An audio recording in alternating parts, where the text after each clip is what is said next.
Aquí ya puse a grabar.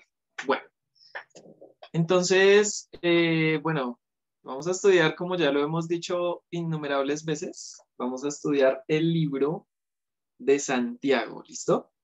Entonces, en este libro de Santiago, vamos a ver cosas muy interesantes de la vida cristiana y yo los voy a poner a leer versículos, entonces todos tienen que estar atentos. Porque les voy a poner a leer versículos, excepto a los Gómez, ¿no? Y a Wendy que están trabajando. A ellos están exceptuados, pero de resto todos tienen que estar ahí atentos y si no contestan, entonces ya saben la vergüenza pública. Entonces, vamos al libro de Santiago. Les voy a hacer una pequeña introducción, no muy larga. Entonces, Santiago se traduce del nombre Jacobo. Entonces viene de una palabra griega que es Iacobos. Entonces, también de una palabra hebrea que es Jacob. Entonces, hay una fusión en la lengua castellana de dos partículas o de dos partes. Entonces está Sant y otra es Iago. Entonces, o Santo Jacobo. Entonces, viene de esas dos palabras, pero Santiago es también la traducción de Jacobo. Entonces, bueno, esa es la parte como lingüística o yo qué sé, de dónde se trae este nombre. Entonces ya sabemos que lo escribió Santiago o Jacobo, que es el mismo nombre. También, por ejemplo, Diego viene de esta partícula, de Jacob, Diego, Tiago, todo eso. Entonces hay cuatro Jacobos en este libro que posiblemente pudieron ser los autores, ¿no? Entonces, vamos a ver los cuatro y vamos a decir cuál de esos cuatro escribieron esta epístola. El primero es el apóstol Jacobo, que era el hijo de Zebedeo y era el hermano de Juan. Pero entonces aquí tenemos que tener en cuenta algo y es que Jacobo, este Jacobo el apóstol, que estaba en el círculo más cercano del Señor Jesús, que por ejemplo fue el que vio la transfiguración, eh, este hombre fue martirizado cerca del año 44 después de Cristo. Eso lo vemos en Hechos 12 cuando eh, se me olvidó el nombre de este rey. Herodes. Eso, Herodes. Herodes lo mató a espada, ¿sí? O mandó que lo mataran a espada. Entonces, como murió en el año 44 después de Cristo, posiblemente eso fue antes de que se escribiese este libro, entonces pónganle una X, descartado. Entonces este Jacobo no es. Hay otro Jacobo, y es Jacobo, el hijo de Alfeo, que este era uno también de los apóstoles, no era muy conocido, casi no se menciona en la Biblia, y tampoco el escritor se autodenomina apóstol, entonces es muy posible que este tampoco es el hombre que haya escrito Santiago. Entonces hay otra X. No se puede.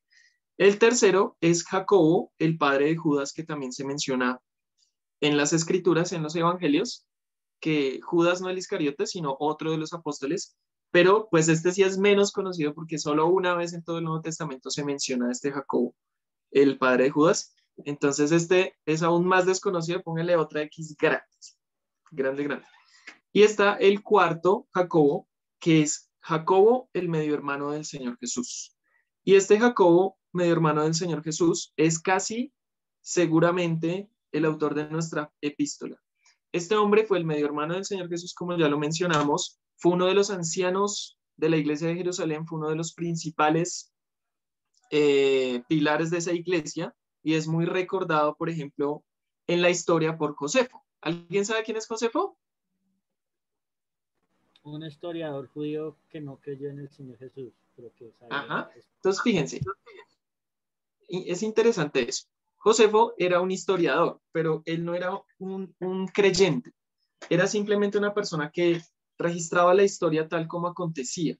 Entonces, Josefo es un elemento fundamental en esto porque él ratifica que el Señor Jesús vivió, que los apóstoles vivieron, que el Señor Jesús resucitó, que el medio hermano era Jacobo, y muchas otras cosas históricas, lo que le da una bala a la Biblia de que no solamente son cuentos inventados por quién sabe quién religioso, sino que es un libro que tiene datos históricos reales que sucedieron realmente en la historia. Entonces, son registrados por historiadores que no son creyentes, pero que a pesar de eso igualmente escribieron lo que acontecía y es lo que vemos registrado también en la Biblia. Entonces, este es el escritor del libro de Santiago, Jacobo, el medio hermano del Señor Jesús. El estilo de esta carta se parece mucho al de Hechos 15. Hechos 15 es el relato cuando van al concilio de Jerusalén y Jacobo habla. Jacobo ya era un anciano de la iglesia de Jerusalén, entonces ese estilo de la carta se parece mucho al estilo de Hechos 15, lo que también ratifica que el escritor muy seguramente fue Santiago o Jacobo, el medio hermano del Señor Jesús. Ahora vamos a determinar la fecha. Entonces, otra vez volvemos a Josefo, porque entonces Josefo nos dice, él registró el año en que murió este hombre, Jacobo, y nos dice que Jacobo murió en el año 62 después de Cristo. Entonces, la carta debe ser anterior a esa fecha. Ahora, esta carta tiene un intenso sabor judío. Por ejemplo, se menciona sinagoga y cosas que nos hacen determinar que tuvo una fecha temprana porque todavía la iglesia cristiana del primer siglo y el judaísmo, el cristianismo y el judaísmo no se habían separado totalmente en la vida práctica, sino que los cristianos todavía iban a la sinagoga, o sea, no se había dado todavía bien esa separación. Entonces, esto nos hace datar la fecha entre el 45 y el 48 después de Cristo. No se me aburren, yo sé que esta es historia, pero ya también nos hace ver que es la realidad, ¿no? Es una epístola muy práctica y trata temas de la vida cristiana. Es un libro muy parecido al libro de Proverbios, porque tiene muchas de las cosas, bueno, ya Karen se me durmió, ¿no? Eh, pero entonces es un libro muy práctico y se utilizan 30 comparaciones con la naturaleza para ilustrar verdades espirituales. Ahora, fíjense que el Señor Jesús utiliza también en el Sermón del Monte, en sus parábolas, muchas ilustraciones de la naturaleza para hablar de verdades espirituales profundas. Y es lo mismo que ahora su medio hermano, que ha visto a su hermano mayor hacer eso, aprende de él y lo hace y escribe de esa forma con ilustraciones de la naturaleza. Esta epístola es escrita para creyentes y eso es algo importante porque ustedes no saben cuántos líos se han causado eh, porque no se ha entendido que esta carta es escrita para creyentes. Por ejemplo, el reformador de la iglesia Martín Lutero dijo que esta epístola era paja, así lo dijo.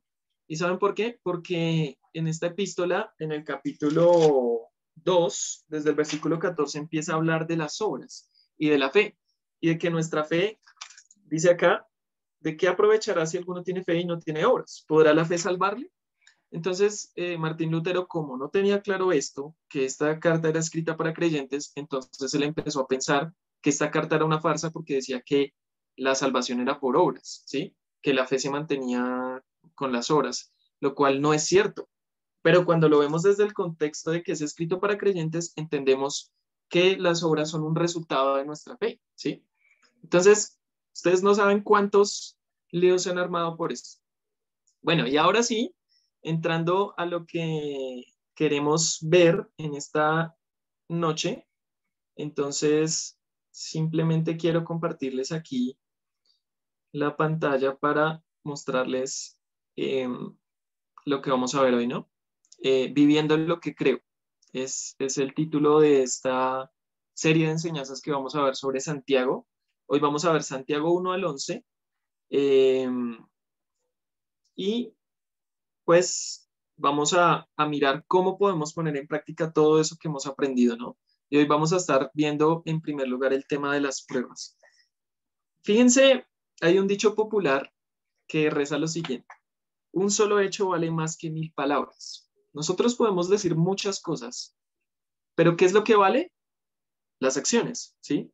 Un hecho vale más que 1000 palabras. Y el libro de Santiago, entonces, de esa manera, refuta la noción de que ser cristiano se trata solamente de aceptar unas cuantas verdades espirituales y escuchar y hablar y hablar y hablar, sino que también se trata de un cambio exterior, de mi conducta, de mi vida, que tiene que haber una transformación de adentro hacia afuera, que tiene que haber una transformación de mi relación con Dios en relación a los demás, a mi prójimo. Tiene que haber un cambio en mi vida. tengo que parecerme más a lo que Dios habla en su palabra que a lo que el mundo hace en estos momentos, ¿no? Y eso es lo que nos habla el libro de Santiago. Hay un cambio exterior en lo que hago y en lo que soy. Entonces ahí, esta es claramente una epístola en la que se le ordena al creyente a vivir lo que dice. Vamos a ver unos cuantos puntos, porque como es un libro que tiene tantas cosas y tantas verdades, entonces vamos a ponerle un título a cada versículo, bueno, a los que alcancemos. Entonces le voy a pedir el favor vamos a ver, a Francisco Valle, que me lea el primer versículo. Vamos a leer el primer versículo y en este versículo vamos a ver la humildad. La humildad. Dice Santiago 1:1. Santiago, siervo de Dios y del Señor Jesucristo, a las 12 tribus que están en la dispersión, salud. Muy bien, muchas gracias, Pachito. Entonces vemos la humildad aquí. ¿Por qué vemos la humildad? Porque Santiago o Jacobo, a pesar de que es el medio hermano del Señor Jesús, él se identifica como un siervo de Dios. Entonces, fíjense lo que no dice este pasaje, lo que no dice. Santiago, medio hermano del Señor Jesús, privilegiado, ungido de Jehová, no dice eso.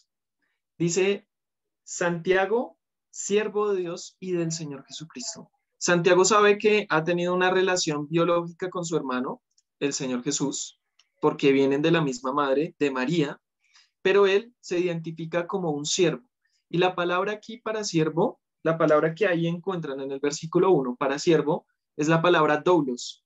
Y es una palabra que es comúnmente utilizada al inicio de las cartas, por ejemplo, de Pablo, para hablar de un esclavo de la clase más inferior. O sea, el esclavo más bajo de todos es doulos, es ese esclavo que hace todo lo que su amo le ordena sin decir nada y que hace las peores tareas.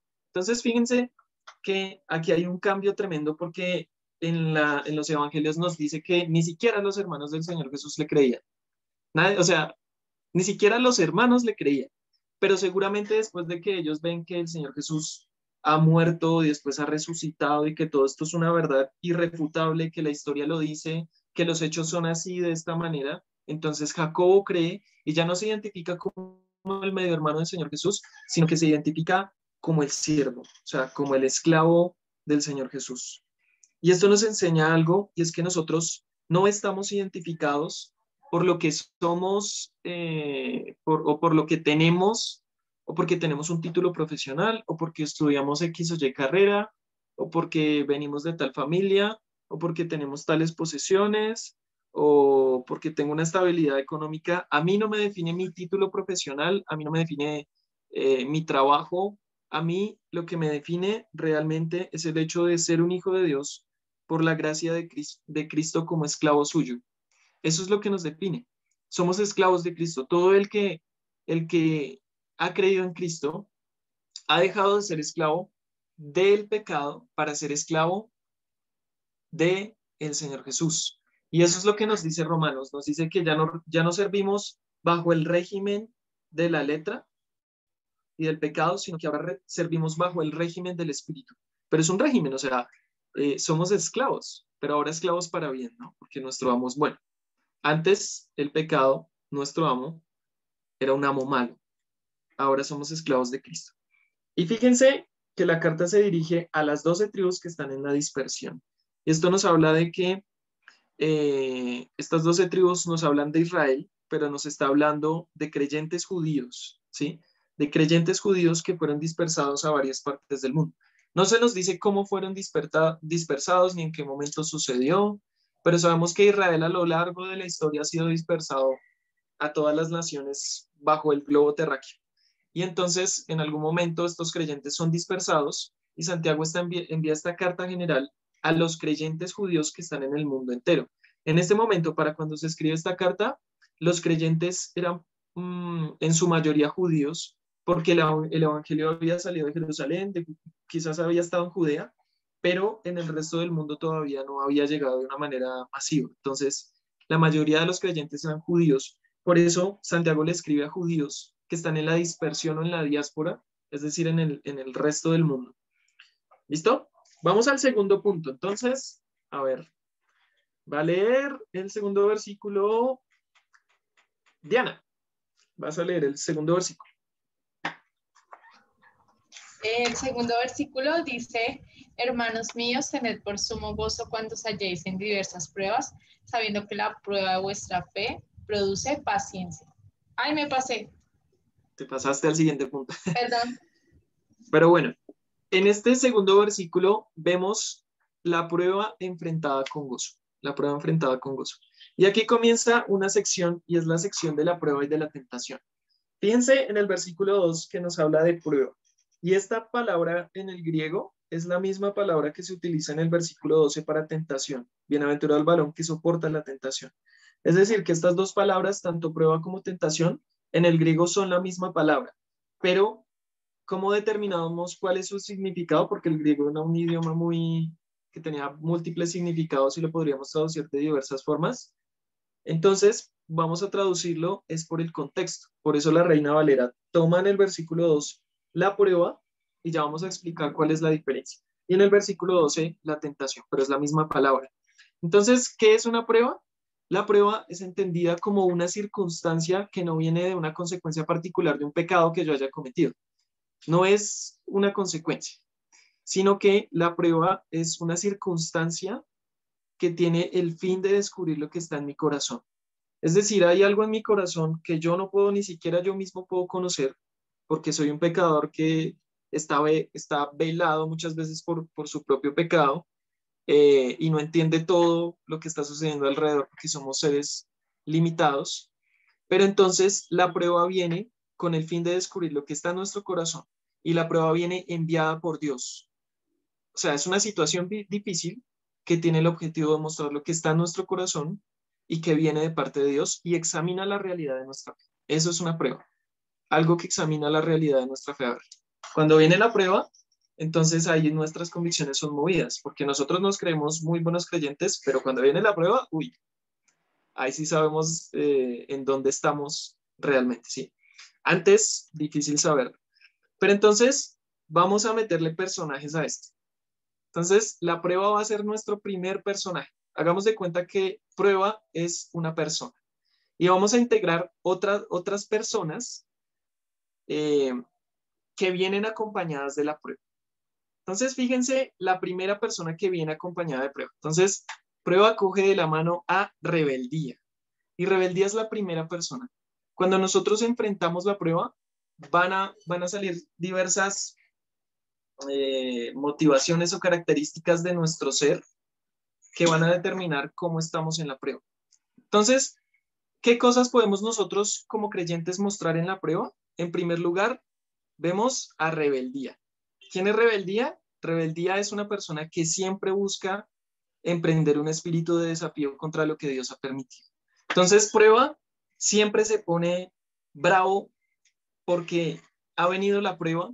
Rebeldía siempre se pone bravo porque ha venido la prueba, desafía directamente a Dios y se opone a hacer lo que Dios ha dicho en medio de la prueba.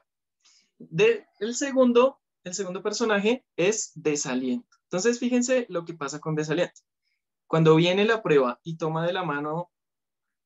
toma de la mano, muchas veces sale a relucir desaliento. Y desaliento se hunde en la tristeza por la circunstancia. Desaliento le llega a uno nubolosa, no puede ver nada de lo que está delante, se hunde en la depresión y hay mucha tristeza, mucha autocompasión y muchas cosas. El tercer personaje que vamos a poner aquí, entonces fíjense, ya está rebeldía, ya está queja, ya está desaliento y ahora viene queja. Entonces queja lo que hace es murmurar. Cuando viene la prueba y toma de la mano a queja, entonces él murmura, se acuerda de que hubieron mejores tiempos en el pasado. Ay, cuando teníamos esas ollas de carne. Cuando estábamos en la iglesia, qué chévere. Pero queja, murmura. Indirectamente le echa la culpa a Dios. ¿Sí se acuerdan la historia de Israel? Cuando ellos murmuran contra Moisés, y entonces dicen, ¿por qué no nos morimos cuando estábamos allá? ¿Por qué no nos morimos ahora? Porque cuando estábamos allá teníamos ollas de carne, teníamos muchas cosas buenas, y ahora mírennos cómo estamos. ¿Y Moisés qué les dice? ¿Ustedes por qué murmuran contra mí? Es que ¿yo qué soy? Yo soy un instrumento, pero ustedes están murmurando directamente contra Dios. Lo que hace queja es que siempre murmura, se acuerda de los mejores tiempos, se queja indirectamente contra Dios, porque él no se queja directamente, sino que queja lo que hace es murmurar indirectamente contra Dios. Le echa la culpa a las personas, pero al final le está echando la culpa a Dios. Ahora vamos a ver este cuarto personaje. Entonces ya vimos a rebeldía, ya vimos a desaliento, ya vimos a queja y ahora vemos a autocompasión. ¿Qué pasa con autocompasión? Autocompasión siempre piensa en sí mismo. Autocompasión siempre está pensando en pobrecito de mí, que ha venido la prueba y se ha sentado en mi sala, en el asiento que tengo en mi sala y ahí está prueba. Y entonces autocompasión solo piensa en sí mismo y trata de lograr que otros lo vean como pobrecito. Y todo el mundo dice de autocompasión, pobrecito. Mire lo duro que le toca, pobrecito. Es que todas las dificultades que le vienen a autocompasión. Y entonces autocompasión se hunde en sí mismo. Se hunde en solamente verse a sí mismo, en sentir que él es el centro del mundo y que no hay nada más y que él es mejor dicho, el blanco de todo el mundo, el blanco de Dios, el blanco de todos, ¿sí? Autocompasión se hunde en sí mismo. Pero hay un quinto personaje, entonces ya vemos a rebeldía, desaliento, queja, autocompasión, y ahora vemos a uno que tiene dos nombres y se llama sumo gozo. Porque entonces sumo gozo tiene una actitud diferente. Sumo gozo cuando viene la prueba sabe que Dios ha traído la prueba a su vida, que Dios tiene un propósito para él. Intenta buscar ese propósito de Dios en medio de la prueba. Sabe que la prueba está sentado en el sillón de su sala, pero lo deja entrar. Lo toma con una actitud diferente. Intenta entender por qué prueba está en su sala sentado en su silla. ¿Por qué está prueba ahí? Y entonces él comienza a entender que Dios tiene un propósito que va mucho más allá de lo que él puede comprender. Desea conocer lo que Dios quiere de él en medio de la dificultad. Ahora, ¿cuál de esos 5 amigos queremos tener? ¿El primero, el segundo, el tercero, el cuarto o el quinto? Yo quisiera tener el quinto, ¿no? Porque muchas veces a nuestras vidas entra prueba, ¿sí? Y ahí está prueba. Y prueba entra, mejor dicho, a todos los creyentes. No hay un creyente que no haya pasado por una prueba. Y si no has pasado por una prueba y eres creyente, va a pasar. O sea, va a pasar. Va a pasar, ¿qué va a pasar? Y entonces, queremos saber cómo podemos tener a sumo gozo como nuestro amigo, cogido de la mano y en la otra mano la prueba. Y vamos los 3 saltando, ¿no? ¿Cómo podemos tener a sumo gozo de amigo cuando nosotros entendemos que la prueba no es nuestra enemiga? Cuando sabemos que la prueba es enviada por Dios, que no solo es una circunstancia difícil que es como una abejita que viene y te pica por aquí, te pica por acá y te pica por acá, o mejor dicho que es como ese mosquito por la noche que no mataste antes de dormirte y entonces viene y no te deja dormir y empieza a zumbar y ¡pam! Uno se pega durísimo y es un fastidio, ¿sí? Es un fastidio ese mosquito. Muchas veces vemos a la prueba así. Vemos a la prueba como un fastidio, como algo enviado para fastidiarnos, como algo enviado solamente para afligirnos. Y entonces tomamos de la mano a rebeldía o tomamos de la mano a desaliento y entonces desaliento de pronto toma de la mano a queja y queja toma de la mano a autocompasión y van ahí los 5. Los 5. Muchas veces nos hundimos en nosotros mismos, nos rebelamos contra Dios, nos desalentamos, nos quejamos, tenemos autocompasión y decimos, pobrecito de mí, y nos hundimos en el pecado y eso nos lleva a pecados peores. Pero lo que Dios quiere hacernos entender en medio de la prueba es que la prueba no es nuestra enemiga, sino que la prueba es nuestra amiga, ¿sí? Y ha venido para desarrollar el carácter cristiano con nosotros. ¿Saben? ¿Cómo desarrollamos nosotros el carácter cristiano? ¿Solamente sentándonos a escuchar la palabra de Dios? ¿Solamente yendo un domingo a la iglesia, un martes a la iglesia, prendiendo la cámara acá en Zoom? ¿Solamente eso? No. La prueba es fundamental, o sea, tenemos que coger de la mano a la prueba y agarrarla fuerte. Y de la mano a sumo gozo y agarrarlo fuerte. y decir, Señor, tú has traído esta prueba a mi vida, yo la voy a afrontar de una forma diferente a como solemos afrontar las pruebas. Y entonces ahí es donde comienza a desarrollarse el carácter cristiano. Mejor dicho, el elemento fundamental de nuestro crecimiento espiritual es la prueba. Y entonces muchas personas han pasado por pruebas, ¿sí? De pronto nosotros somos jóvenes y quizás no hayamos pasado por tantas pruebas, pero hay personas que han vivido una vida cristiana larga, que han vivido una vida cristiana que ha sido conforme al Señor y han tenido que pasar por muchas pruebas y han dicho, no fue fácil de vivir, pero no cambiaría esa prueba por nada. ¿Saben por qué? Porque la prueba es una circunstancia difícil. Es una circunstancia que hace que nuestras convicciones se muevan. Pero después de que hemos podido aprender de la prueba, entonces miramos atrás y decimos, crecí, no me estanqué en la vida cristiana. Cuando no superamos las pruebas, nos estancamos. Y eso es lo que nos pasa muchas veces. Pero creo que cuando yo he pasado por pruebas, y si ustedes han pasado por pruebas y las han superado, han dicho, yo no la cambiaría por nada. O sea, no cambiaría esta prueba que me sucedió por nada, porque eso fue lo que me hizo crecer. Y eso es lo que vale la pena en la vida, crecer espiritualmente. Tiene que haber nubes negras y lluvia para que germine y dé fruto. Dios ha puesto esa semilla en ti si tú eres creyente. Pero ¿cómo hace que esa semilla crezca y que esa semilla germine y dé fruto? Con las pruebas. Las pruebas, mejor dicho, son las nubes negras y la lluvia que hace que esa semilla germine y dé fruto. Ahora vamos al tercer versículo. Entonces, este versículo lo va a leer Andresito. Versículo 3. Bueno, bienvenido a Brian, que lo vemos ahí sentado.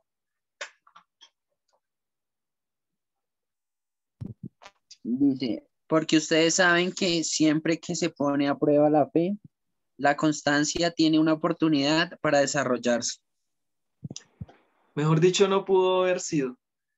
Fíjense en este tercer punto. Este tercer punto es una fórmula matemática. Yo voy a poner dos elementos y ustedes me van a dar el resultado. Yo voy a poner el primer elemento, el primer factor, y el primer factor se llama prueba. Ahora vamos a ponerle el signo más, vamos a sumarlo. Entonces, prueba más fe, según este versículo 3. ¿Es igual a qué? ¿Qué produce? ¿Quién me puede decir? Paciencia.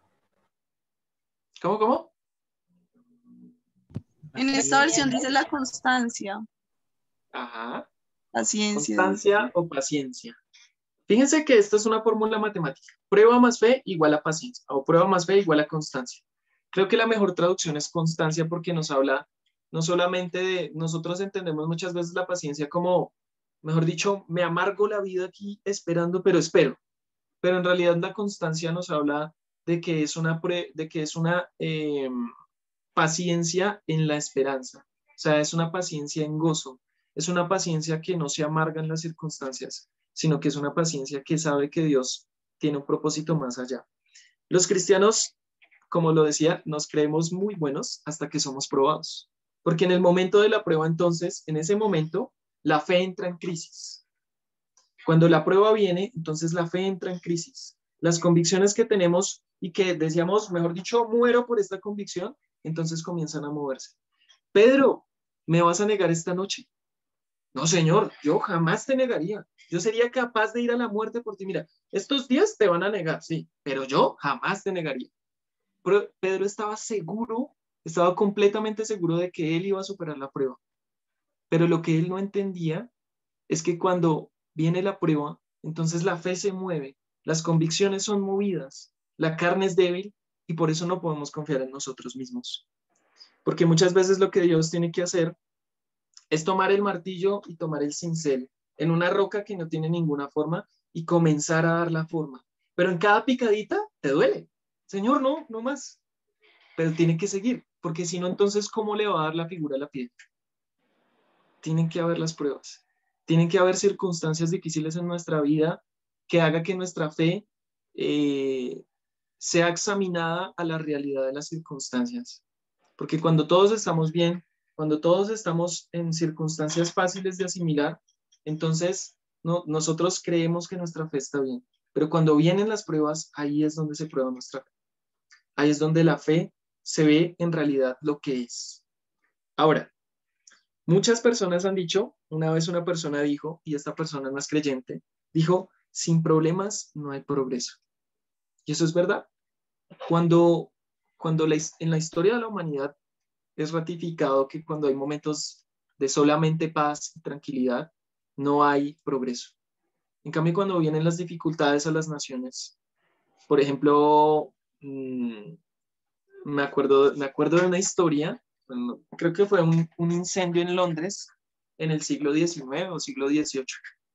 Y ese incendio hizo que toda la ciudad fuera destruida. Fue el peor incendio que ha habido en la historia de ese país.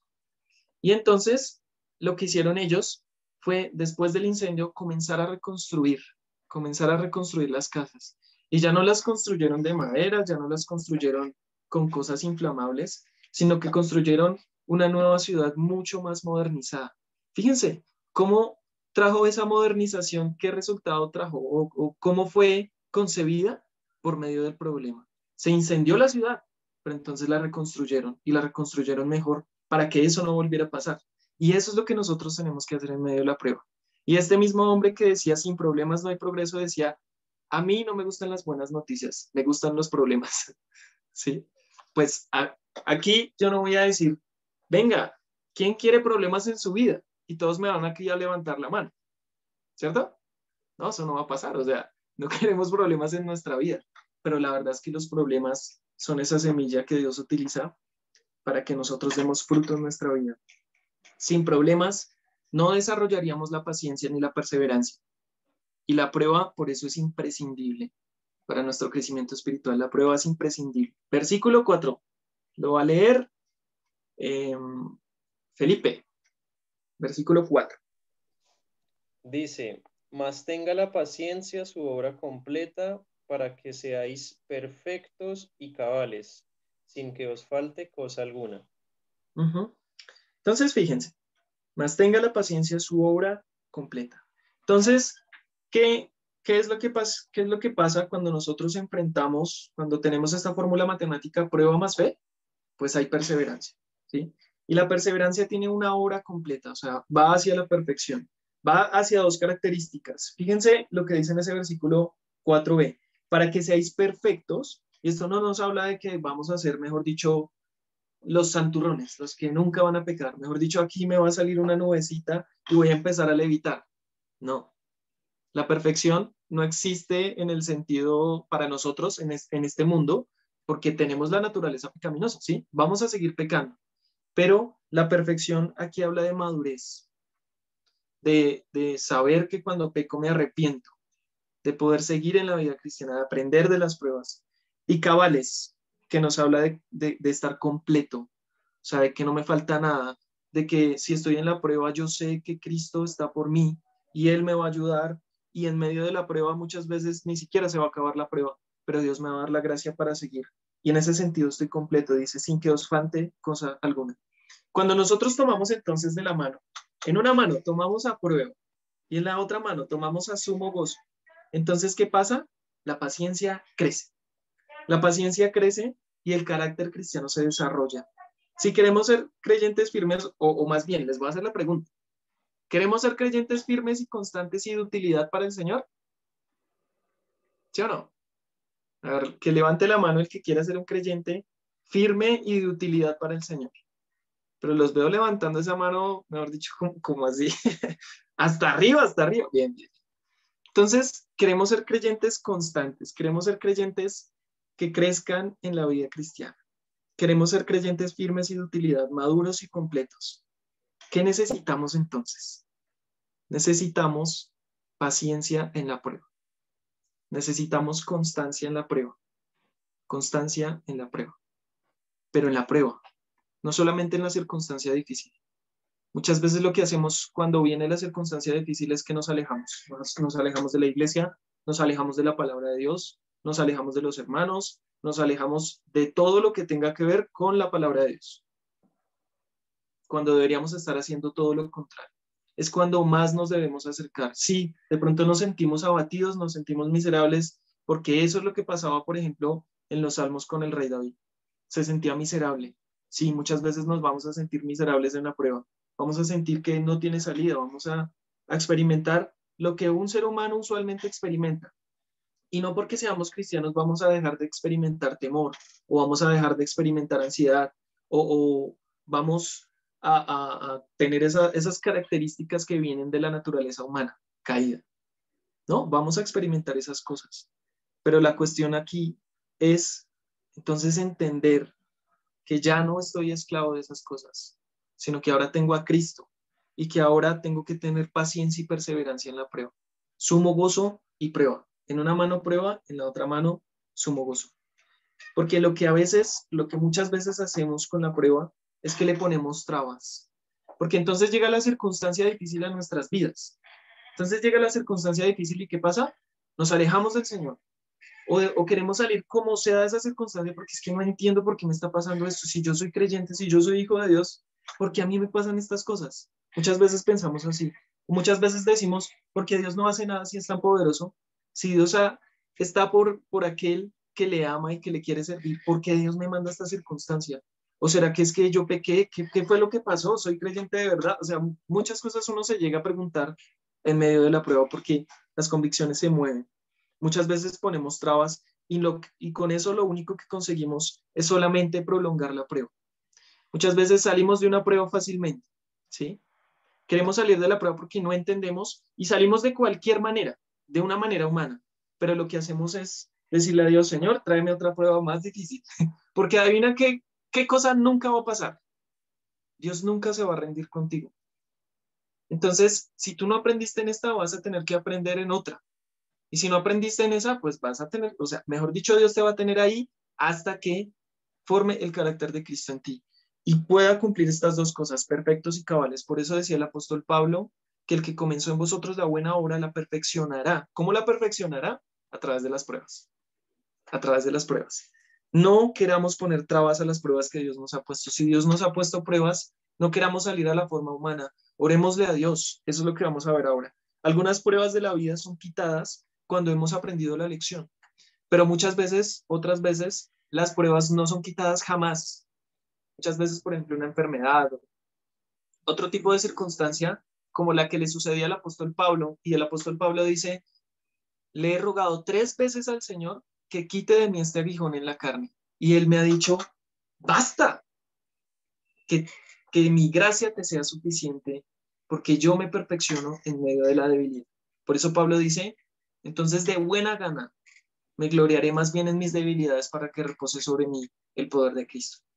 Si Dios no te va a quitar la prueba, Dios te va a dar la gracia para atravesarla. Y si Dios ha puesto esa prueba en un momento determinado en tu vida, pero cuando hayas aprendido la lección, entonces Él la va a quitar, pues tienes que tener constancia, tienes que tener fe, tienes que tomar de la mano a sumo gozo, agarrarlo bien fuerte, mejor dicho, no dejarlo ir. Porque si tú comienzas a tomar a rebeldía de la mano, entonces rebeldía va a tomar a desaliento, desaliento va a tomar a queja, queja va a tomar autocompasión y todos van a hacer una ruedita y van a empezar a salir. Y eso es triste, porque muchas veces esa es la forma en que enfrentamos la prueba. Y entonces no aprendemos y Dios va a seguir y va a seguir y va a seguir. Pero ojo, las pruebas nunca se acaban, porque nosotros en este mundo jamás vamos a llegar a ser perfectos, sino simplemente cuando estemos muertos, cuando resucitemos en nuestro cuerpo, cuando estemos con el Señor, entonces vamos a dejar esta vieja naturaleza. Ahora, quinto punto. Vamos a que Wilson nos lea el versículo 5. Ok, dice, y si alguno de vosotros tiene falta de sabiduría, pídala a Dios, el cual da a todos abundantemente y sin reproche, y le será dada. Exacto. Entonces, aquí es, en este punto, la dependencia en medio de la prueba. La dependencia en medio de la prueba.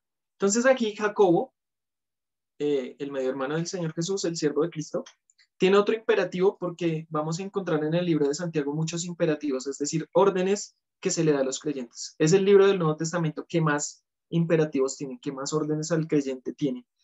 Pero entonces aquí se le da una orden a los que no tienen sabiduría en medio de la prueba. ¿Qué dice? Pídansela a Dios. Ahora, hay una cuestión aquí, y es que en medio de la prueba, todos tenemos una visión limitada de lo que está sucediendo. Mejor dicho, cuando viene la prueba, nosotros no entendemos qué es lo que está sucediendo. Nosotros tenemos una visión limitada. Nosotros somos incapaces de saber qué es lo que el Señor está planeando, cómo es que el Señor nos va a ayudar a atravesar esta prueba, cuánto tiempo se va a demorar, cómo el Señor va a mostrar una salida, etcétera, etcétera. Nosotros no sabemos. ¿Qué creyente sabe en medio de la prueba cómo el Señor lo va a sacar? ¿No? Porque es que Dios, yo creo que yo he atravesado pruebas, y en las pruebas que he atravesado, el Señor siempre que lo saca a uno, lo saca de una forma en la que uno puede inventarse 1000 planes en su mente. A ver, el Señor me va a sacar de esta o de esta forma. No, el Señor siempre se inventa una nueva forma. Y entonces, la cuestión aquí es que ¿a quién le falta sabiduría en medio de la prueba? ¿A quién? A todos. O sea, ¿todos los creyentes vamos a atravesar pruebas? ¿Sí o no? ¿Todos tienen una visión limitada de las pruebas? ¿Sí o no? Entonces, ¿quiénes necesitan sabiduría en medio de la prueba? Todos. Todos necesitamos sabiduría en medio de la prueba. La cuestión aquí es que algunos ya la habían pedido. Y dice, y si alguno de vosotros tiene falta de sabiduría, pídala a Dios. En resumen, todos necesitamos de la sabiduría del Señor en medio de la prueba. Y eso se llama dependencia.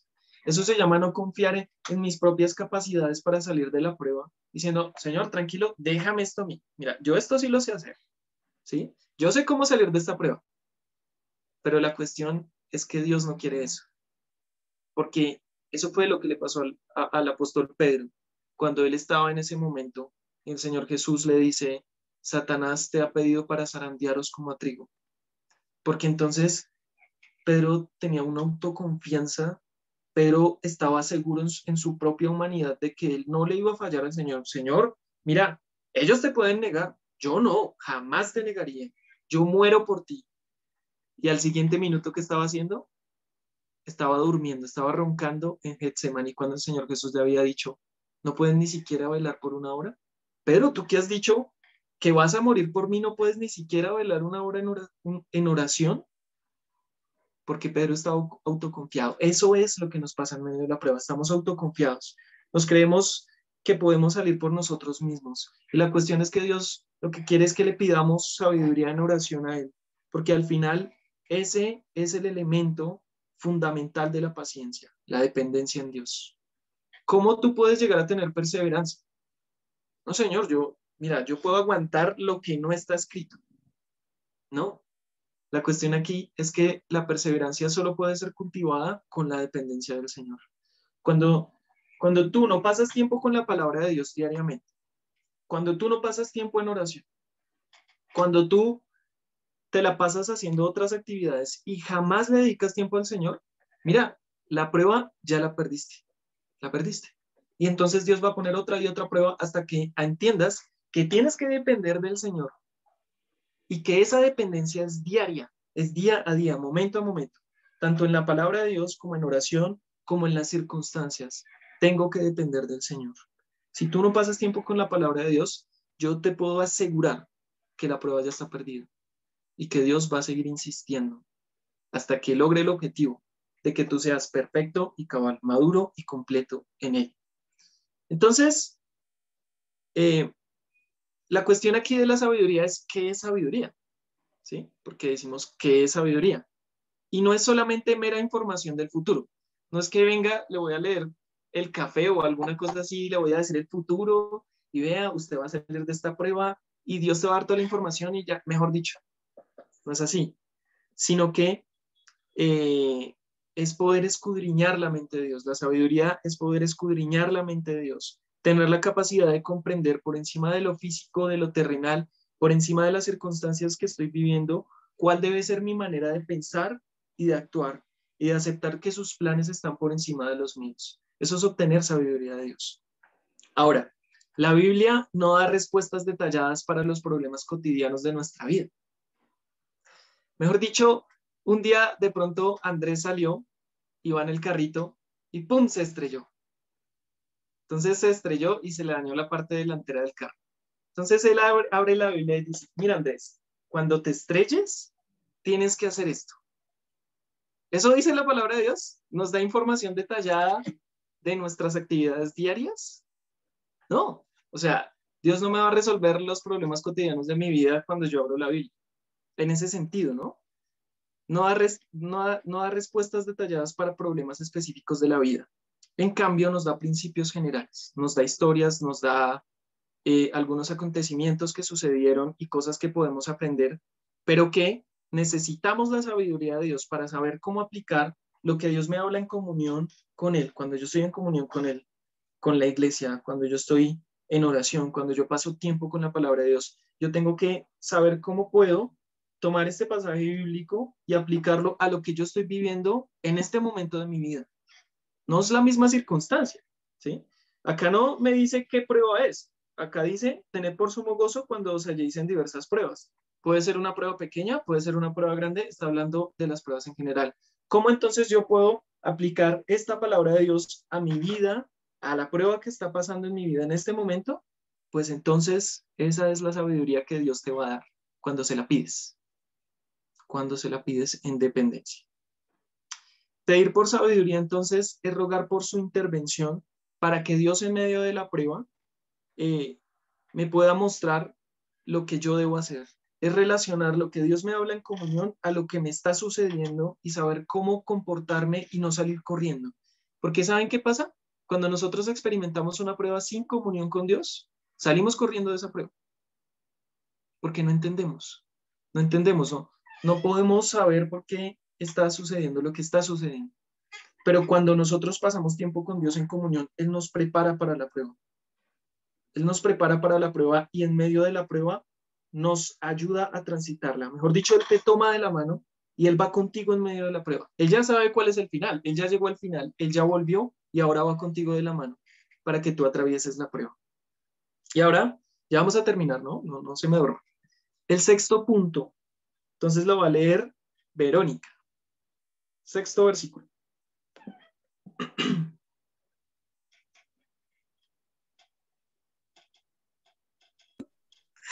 Dice el 6. Cuando se la pidan, asegúrense de que su fe sea solamente en Dios y no duden, porque una persona que duda tiene la lealtad dividida y es tan inestable como una ola del mar que el viento arrastra y empuja de un lado a otro. ¿Puedes leer el 7?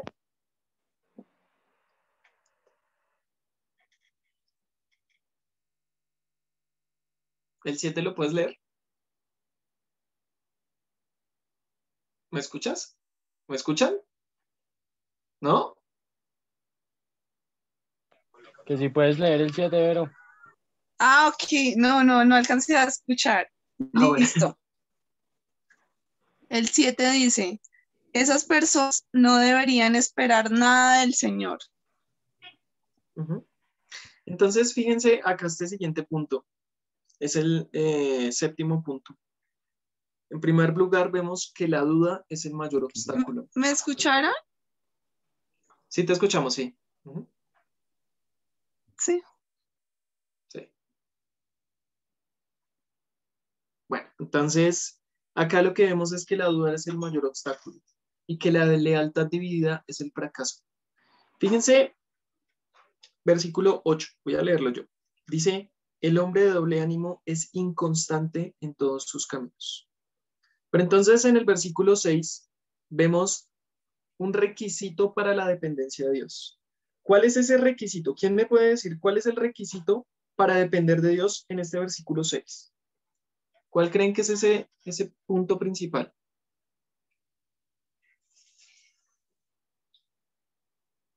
Brian está pensando.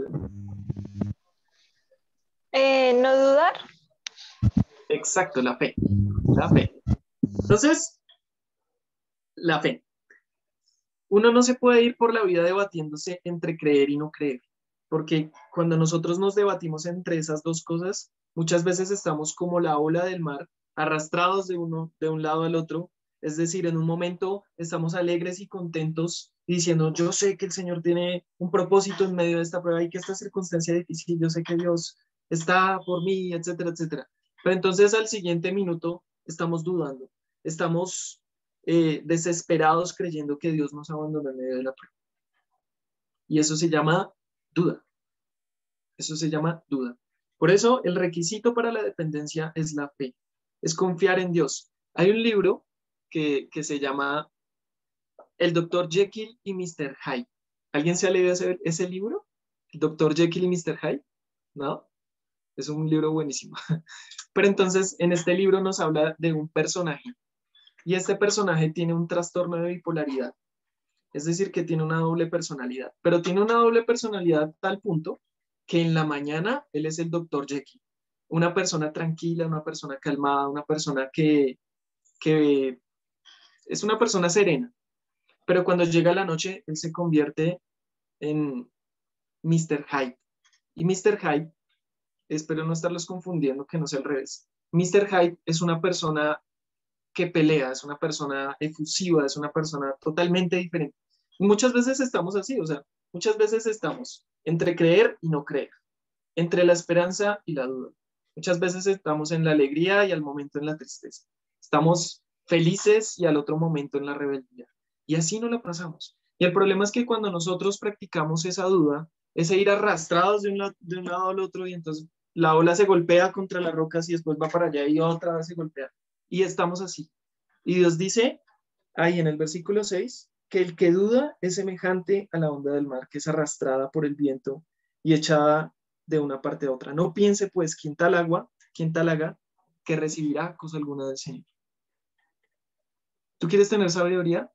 No dudes de que Dios te la puede dar y de que Dios está en medio de la prueba llevándote de la mano y que Dios quiere que tú no tengas tu lealtad dividida.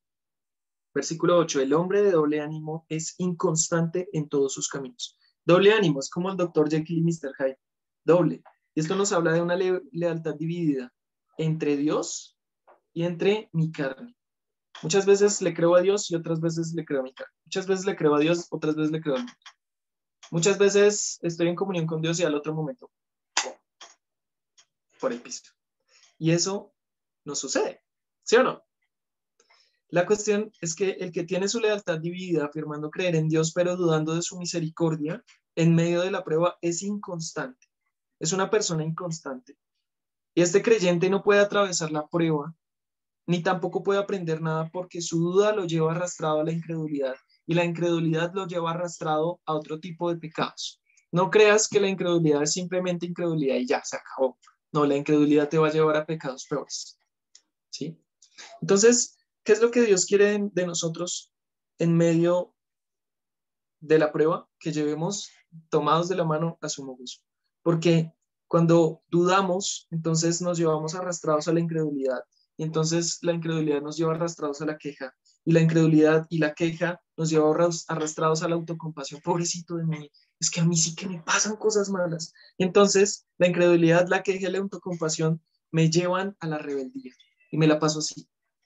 ¿Ustedes creen que un creyente así, que un creyente que experimenta incredulidad, queja, autocompasión, rebeldía y todo ese tipo de cosas, es un creyente que está en disposición de obedecerle a Dios? ¿Que está en disposición de aprender de la prueba?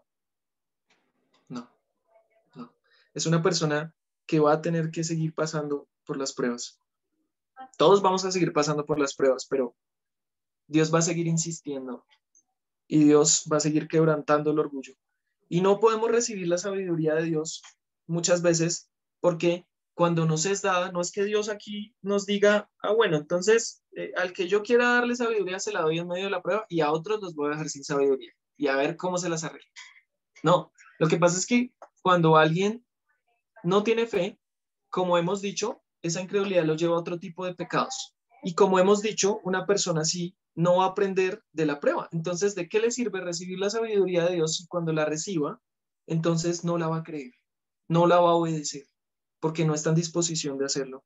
Cuando se pasa por la prueba, el creyente tiene que confiar en que a pesar de la adversidad, Dios está al control. Y tiene que humillarse ante Dios en oración, pidiendo que Dios le dé sabiduría para poder llevar lo que Él le está hablando a la práctica de su vida, las cosas del que hacer diario. Y entonces así crece la paciencia. Interesante, ¿no? Y bueno, La verdad quedan tres versículos, pero no alcanzamos a verlos porque ya son las 8:05.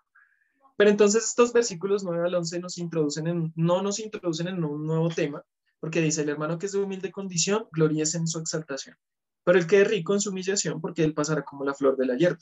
Porque cuando sale el sol, con calor abrasador, la hierba se seca, su flor se cae y perece su hermosa apariencia. Así también se marchitará el rico en todas sus empresas. No es que esté hablando de un tema totalmente diferente, sino que está poniendo un ejemplo. Tanto el pobre pasa por pruebas, porque es pobre, y la pobreza le hace pasar por pruebas.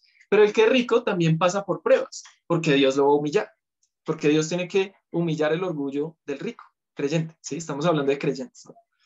Y entonces, tanto si uno es rico como si uno es pobre, puede crecer en su vida cristiana a través de las pruebas. Entonces, cuando vayamos a atravesar pruebas, o si en este momento estamos atravesando pruebas, o si de pronto en este momento no estás atravesando ninguna prueba, ahí te digo algo, va a venir. O sea, ya hay un paquete que te están enviando por Servientrega y que va a llegar directo a la puerta de tu casa con tu nombre. Y se llama prueba. Hay muchas pruebas que llegan a todos nosotros, como la pandemia. Es una prueba general, ¿no? Pero hay otras pruebas que son específicas porque Dios te conoce profundamente y va a quebrantar precisamente eso en lo que tú estás confiando. Eso duele, porque eso quebranta el orgullo. Dios, mejor dicho, Dios nos da donde más nos duele. Pero entonces acuérdate de esto, y yo también me acuerdo de esto, quiero acordarme de esto, de que no tengo que dudar, de que no tengo que debatirme y no tengo que irme para aquí ya. Esta vez creo, y a la media hora estoy entonces dejando de creer en el Señor, sino que tengo que entender que la fe, la perseverancia y el sumo gozo tienen que ser mis compañeros de vida, en mi peregrinaje cristiano para poder crecer. Vamos a orar.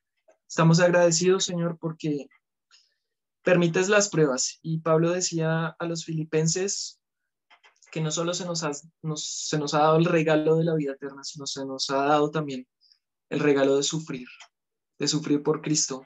Y nada más el hecho de ser cristianos no nos hace exentos de enfrentar una prueba general como la que estamos enfrentando en la pandemia, pero mucho menos de enfrentar situaciones particulares en las que tú quieres trabajar en nuestras vidas, en las que tú quieres trabajar en nuestro carácter cristiano para hacernos crecer, para ayudarnos a ejercitar la paciencia y la perseverancia. Ayúdanos, Señor, porque estamos comenzando, estamos empezando, pero queremos hacerlo bien.